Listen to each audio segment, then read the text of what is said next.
This is ABC 7 News at 6. Good evening, everyone, and thank you for joining us. I'm Beth Jones. And I'm Peter Dubois. First tonight, a former correctional facilities official was in court this morning to answer to charges in what authorities describe as a long-standing kickback scheme. Gerald Merrill was charged with theft and bribery in official and political matters on July 24th. He was the deputy superintendent of the Mountain View Correctional Facility in Charleston and the Down East Correctional Facility in Machiasport when the alleged crimes occurred. Detectives from the Maine Attorney General's office say Merrill allegedly engaged in a scheme using state funds to purchase products from certain vendors in exchange for illegal kickbacks. An investigation was launched when the state auditor's office noticed an irregular volume of funds being spent on credit cards that were under Merrill's control. Merrill pleaded not guilty to the charges and is out on bail. The city of Bangor recently approved a pay increase for its firefighters, but members of the department that we spoke to say it's not enough. Our Matthew Jurancic has the story. Nearly 2 months after the Bangor City Council denied the Bangor Firefighter Union's request for American Rescue Plan Act funding, the two sides have reached a bridge agreement. We looked within the existing budget that was already approved for the fire department and determined how and where we might be able to make some wage adjustments within our current budget parameters. The agreement will increase the minimum wage for an entry-level firefighter from $19.64 to $21.37, a $1.73 bump in pay. The maximum hourly wage will increase from $24.88 to $26.06, a $1.18 increase. Despite the increase in pay, Bangor Professional Firefighters Association's president Jared Willey says this is not enough. In a statement from Willey, he says, quote, "The membership is torn about the raise. We need at least 30% increase, additional staffing, more ambulances to lower the call volume impact on members, better health care, better retiree benefits, and an aggressive recruitment model," end quote.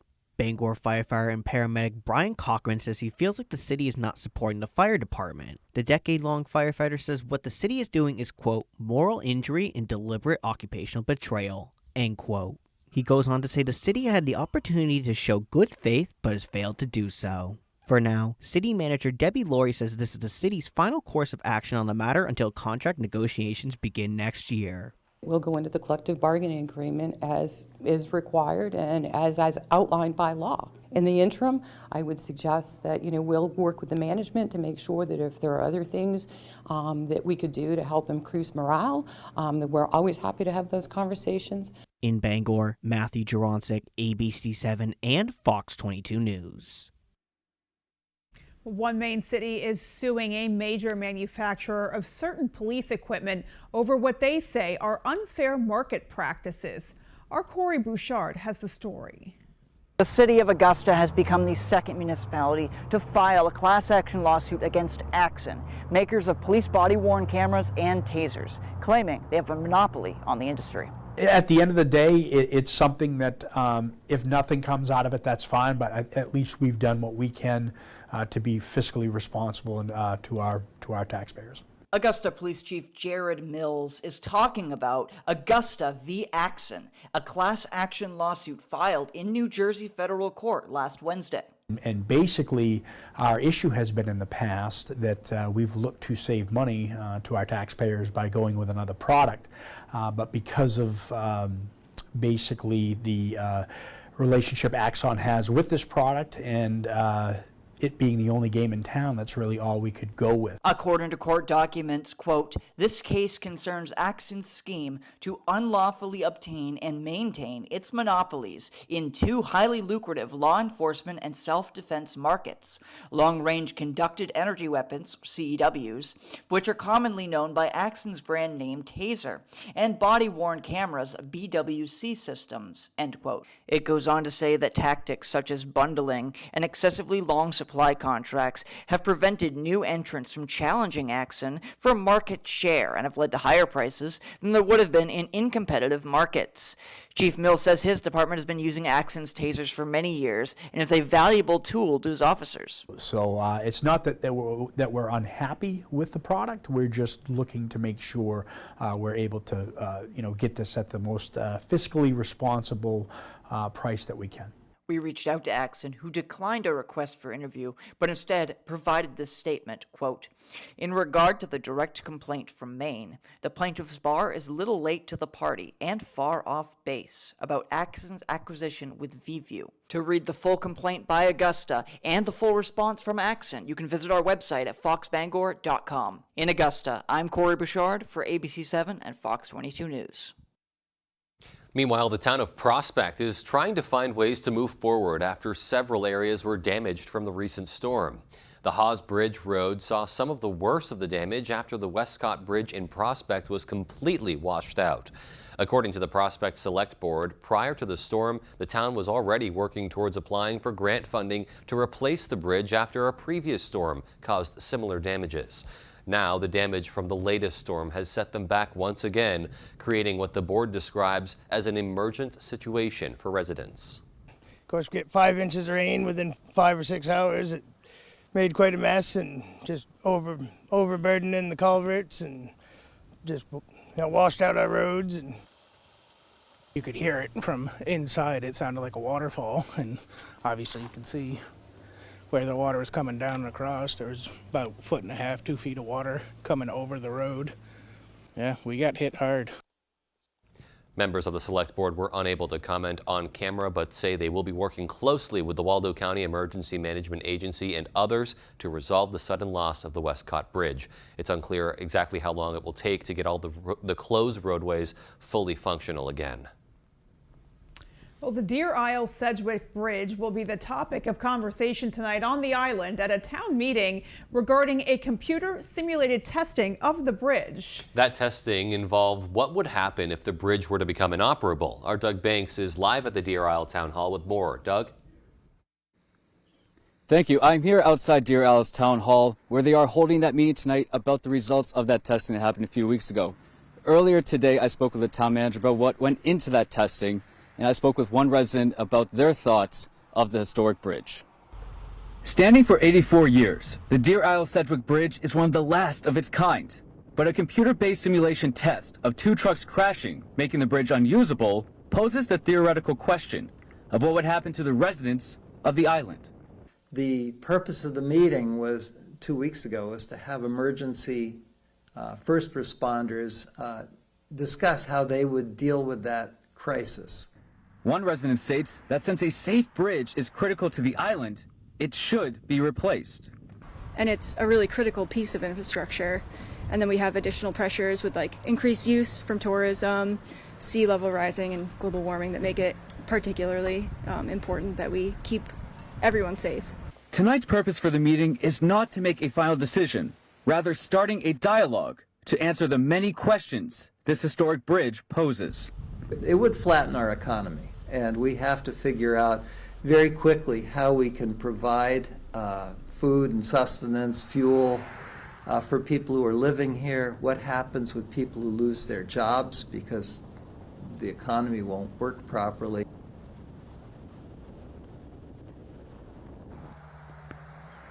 Later tonight, I'll be speaking with those who led tonight's meeting about what those results are and what the steps will be moving forward. In Deer Isle, I'm Doug Banks for ABC7 Fox 22. Beth and Peter, back to you.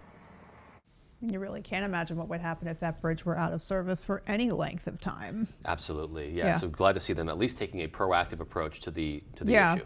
Yeah, planning beforehand for sure. Yeah. Alrighty, well, let's go ahead and hit pause here, peek outside, and get a first check of our forecast. All right, thank you very much. Your first weather is brought to you by Winterport Sheds. Do you need extra storage, a place to live, camp on your lot, building for your pets? Check them out at the Winterport or at the Bangor Mall, and of course at winterportsheds.com. Let's talk about temperatures today. Hanging out in the 60s, comfortable. We'll take it for this time of the year, and there is some sunshine getting through today. Overall, though, we have increasing clouds all day today, and now a couple of rain showers are not too far behind. There is a big system over here, but it's not moving much at all, but it's just close enough now to get a couple sprinkles out of this tonight and probably throughout the day tomorrow as well. Our forecast ends tonight, though, we're talking about mostly cloudy skies, partly cloudy skies, some fog in there late with a couple of sprinkles out there, and low temperatures in the 40s. Your full forecast is coming up. All right, so definitely starting to feel like fall out there. Indeed, for sure. Yeah, all right, well, coming up on ABC 7 News at 6, our Jody Hersey will take us down to the Bangor UTC. That's where members of the Eastern Maine Woodturners Association meet each month to encourage younger folks to get involved in woodworking. Love that story and much more as ABC 7 News at 6 continues. Does your dream kitchen look like this? Or this? Or maybe you need a little more inspiration? Get it when you explore the complete in-store showroom displays at Hammond Lumber Company. When you find the look you like, the Hammond team will help you customize it, including accurate 3D renderings, so you can visualize your project before the work begins. Hammond offers delivery from any of the locations across Maine and New Hampshire and professional service after the sale. Your dream kitchen begins when you bring your vision to Hammond Lumber Company. When a government-controlled utility took over in Long Island, New York, it made big promises. But what did residents get? Household electric costs increased by more than 50%. Customers' bills skyrocketed with new surcharges. The utility ranked the lowest in customer service, and it failed to pay millions in required payments to local schools and fire departments on time. Don't bring New York's problems to Maine. Vote no on question 3. From a humble horse and buggy beginning over 100 years ago to a fleet of modern deluxe motor coaches today, Sear North Star Tours wants to take you places. In Maine, throughout the United States, and abroad, we offer tours and day trips to suit everyone's interests and passions. Cherry blossoms in the spring, Prince Edward Island in the summer, trips to the city, trips to the shore, culture, history, music, and more. Sear North Star Tours. Where can we take you? With harsh Maine winters and winding Maine roads, collisions can happen. But what can you do to make your vehicle look like new again? Just go to Maine Collision Center in Bangor. New owners Sean and Kim Sullivan and their exceptional technicians and team members provide a certified full-service repair facility for auto collision repairs, even fixes for scratches and dents. And Maine Collision Center works directly with insurance companies to promptly process your claim. If you're going to get it fixed right at Maine Collision Center. A tractor is a big piece of machinery, so you have to trust what your dealer's telling you is the right thing. We're just trying to help you figure out what the best tool is to do the job that you've got in front of you. United Ag and Turf customer experience has been great. I had to call the service department. I was able to get somebody come out. He even texted me later just to make sure everything was good the next day. The sales process was very low pressure. We ended up with the tractor that we wanted. We've also ended up with the service that we needed. We are United, your local John Deere dealer. You're watching ABC 7 Bangor.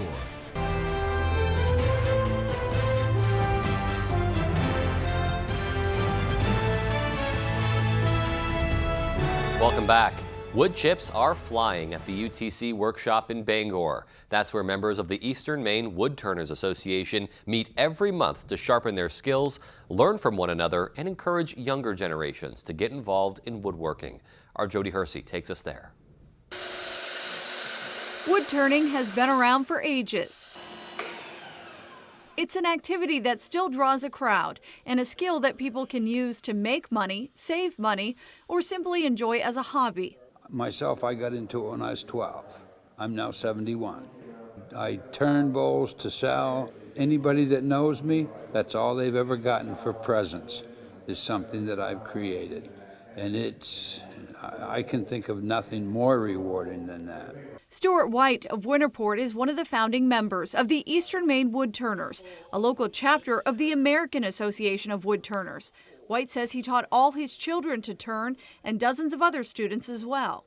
Instant gratification is what most turners get into, because you can start a project and in a few hours you're done. During the group's most recent meeting, wood turner Mike Summerer demonstrated how to make a tablespoon made out of walnut. I'm a retired physician. I, in mid-career, moved from practicing into hospital management, and I wanted to keep doing something with my hands. Summerer also makes wooden furniture, but says smaller pieces like his spoons and wooden tops take far less time to complete. We are an aging population that are interested in this. We do need to do more to get the younger generation involved.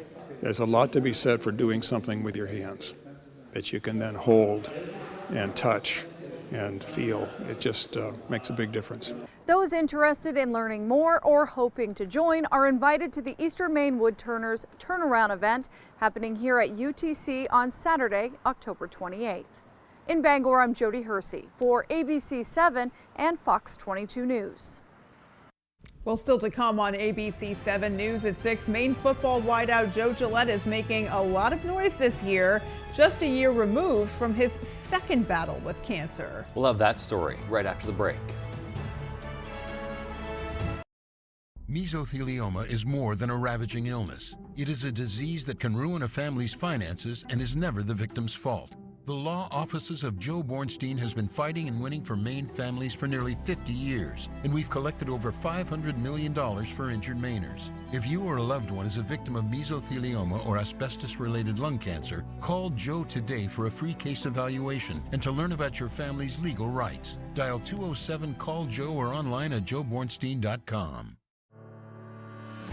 We've been in business for 31 years, and our employees and guests are like family. We've worked hard, and they've worked hard. That's why question 3 worries me. It puts our power grid in the hands of politicians. It costs $13.5 billion. That's billion with a B. Can you believe that? That could mean higher taxes for all of us. It's bad for our business, and it's bad for Maine. Question 3 is a risk Maine can't afford. Maine House Home Furnishings and Gifts has a fantastic fall 40% off sale on home goods starting on Monday, October 9th. Bring some friends and enjoy the foliage on the way to the corner of routes 15 and 16 in Abbott. Huckleberry's Card and Gift has a wide selection of puzzles for the entire family. Local items including raised mustard and scone mix from the Scone Goddess, jewelry, town signs, coffee mugs, and much more. Located in front of the Brewer City Hall.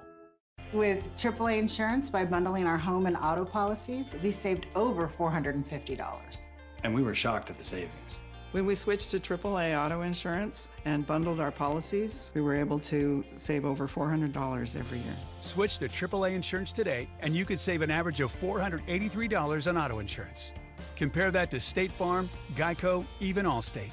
Call now for your free AAA full picture quote to find out how much you could save. Well, my passion is hang gliding. I've been doing it for over 30 years, and it's like flying. I mean, it's like everything you always dreamed about. AAA insurance helps us save more. And do more. The savings from AAA Insurance has allowed me to pursue my passion of making jewelry. It's great to have a little bit of extra cash to do something that you love.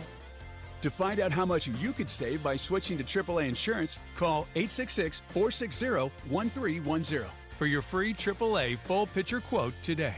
You'll be glad you did. Now, with so much on the line, more Americans are turning to David Muir and ABC's World News Tonight than any other newscast across all of television.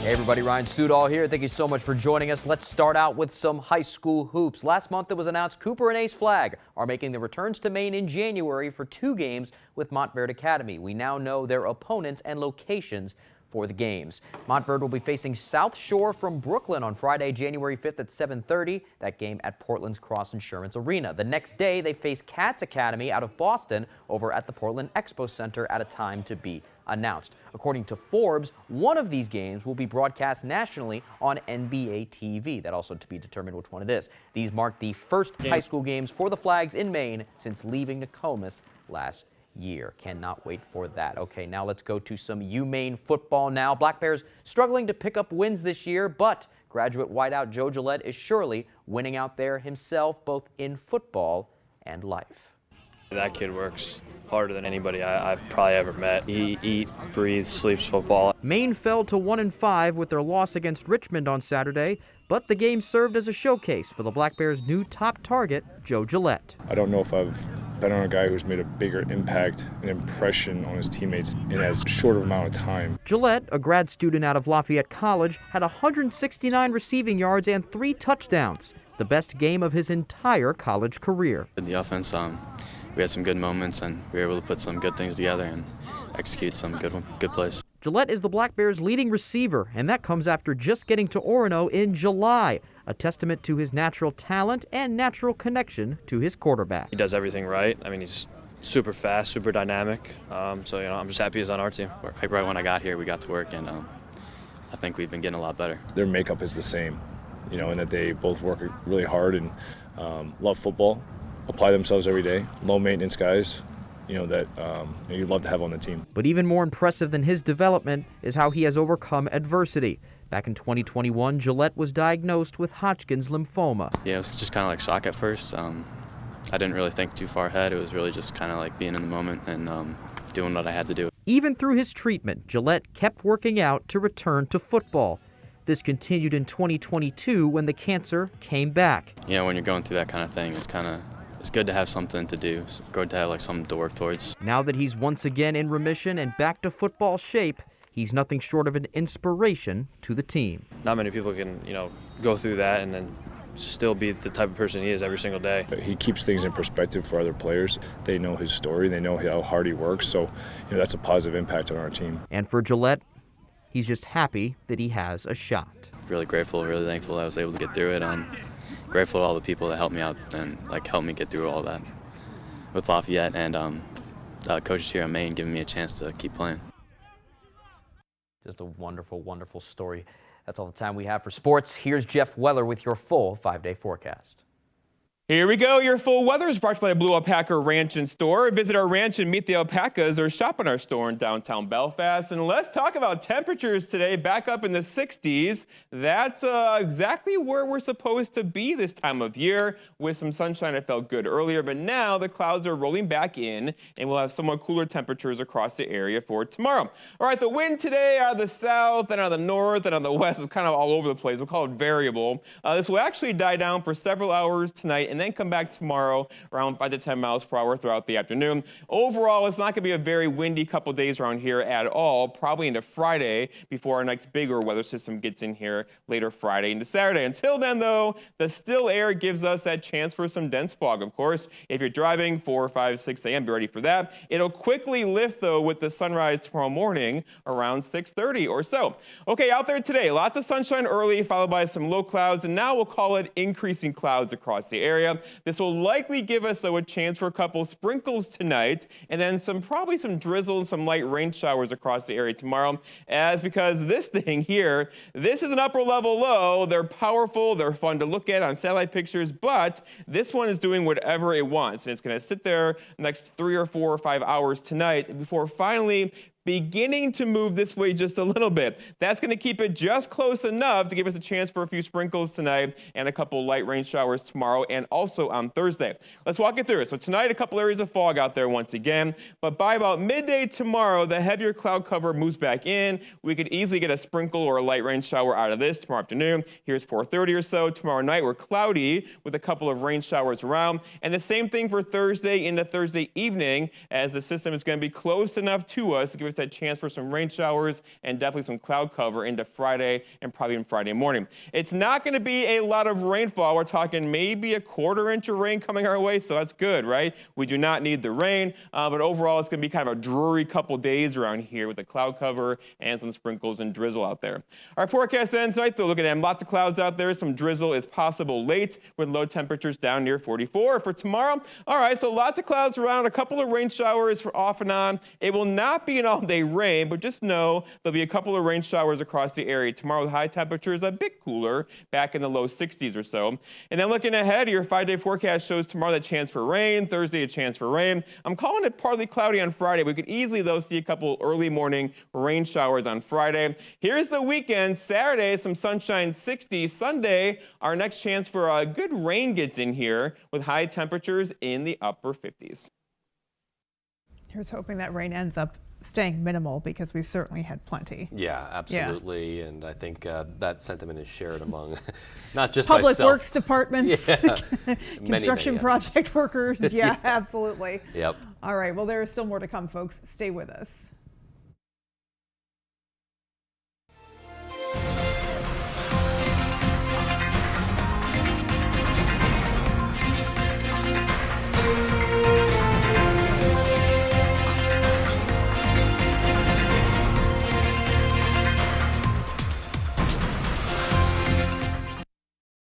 In the beautiful town of Belfast, you'll discover a world of alpaca, the blue alpaca. At our ranch location, you can interact with these amazing animals and enjoy the beautiful Maine outdoors with your very own alpaca walk. Visit our website to book your alpaca walk and experience all the joy and beauty that comes with it. Shop at our downtown Belfast location or online and take advantage of our free nationwide shipping. You'll be ready for a comfortable, fashionable, and fun summer. The blue alpaca. Feel the difference. Jamar Construction Products in Bangor continues to grow to meet our customers' needs, supplying products for site work contractors, concrete contractors, and survey and safety supplies. We are proud to be the local dealer for Hilti, Valley Blades, U.S. Fabrics, and Euclid Chemical, plus so much more. Stop by and see us at 1270 Hammond Street or give us a call at 907-4491. If you dig it, pour it, plow it, fasten it, lay it, or lift it, Jamar Construction Products can help you. Get ready to clown around this Halloween. Fright at the Fort 2023 Carnival of Fright. October 14th, the 21st, and 22nd, and October 28th and 29th at Fort Knox in Prospect. There are no at-the-door ticket sales. Fright Night at the Fort 2023 Carnival of Fright. Tickets online at fortknoxmaine.com. People ask me all the time, are those commercials really true? Does Lowry & Associates really get all of those clients, all of those big settlements? Yes, we do. We really have gotten millions of dollars for Mainers hurt by commercial vehicles. And the insurance companies know when you call the twos, we're going to fight for you. And you know what else is true? I really am standing on top of this big truck. Hurt by a big truck? Call the twos. We win for you. To prepare you for winter, we're holding the Toyota All-Wheel Drive Savings Event with thousands of Toyotas to choose from. Right now, you can get 3.99% financing on an all-wheel drive RAV4. The event ends October 31st. Toyota, let's go places. Tonight, the Hamas terror attack on Israel as strikes and explosions put civilians on both sides and hostages at risk. David Muir and team report from Israel on this fast-moving war. Tonight on World News Tonight with David Muir.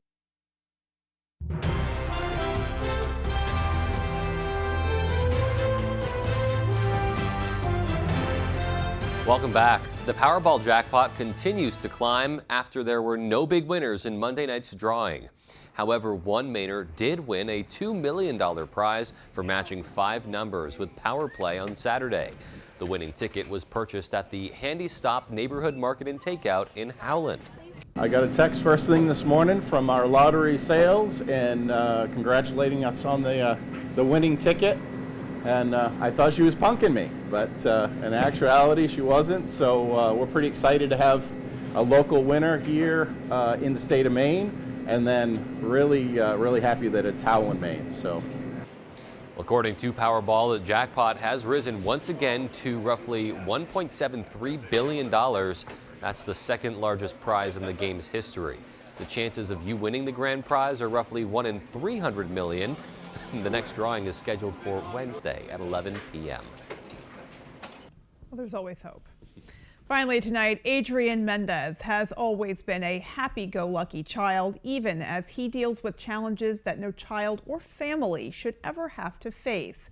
But it's the reality that his family has been forced to confront. Our Emma Smith has their story. In August, 5-year-old Adrian was diagnosed with an inoperable, aggressive brain cancer in Bangor. But because we can't treat things like that here, Adrian and his family have been at the Boston Children's Hospital ever since. He's just, like I always say, he's a love bug. And that all changed last February of this year when Adrian had a seizure. And that first seizure that Adrian had, we started noticing slight changes in him. Adrian had dealt with developmental disabilities before this diagnosis, being diagnosed with autism as a baby. But the rapid changes to his health this year were hard for his parents to ignore. After all of this started happening, he started losing his balance a lot. His face dropped, his smile wasn't there, which is, for me personally, yeah, it's been very tough. I know for Mom too. Adrian's form of cancer is inoperable, but still treatable, and radiation treatment benefits his quality of life. Radiation is, they said that the only thing it does for him is, besides shrinking the tumor, is make him feel better. And they try to extend Adrian's life.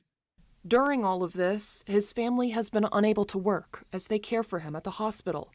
Ellsworth Nonprofit, Special Children's Friends, who helped the Mendez family work through Adrian's developmental disabilities before the cancer diagnosis, has set up a GoFundMe to try and help.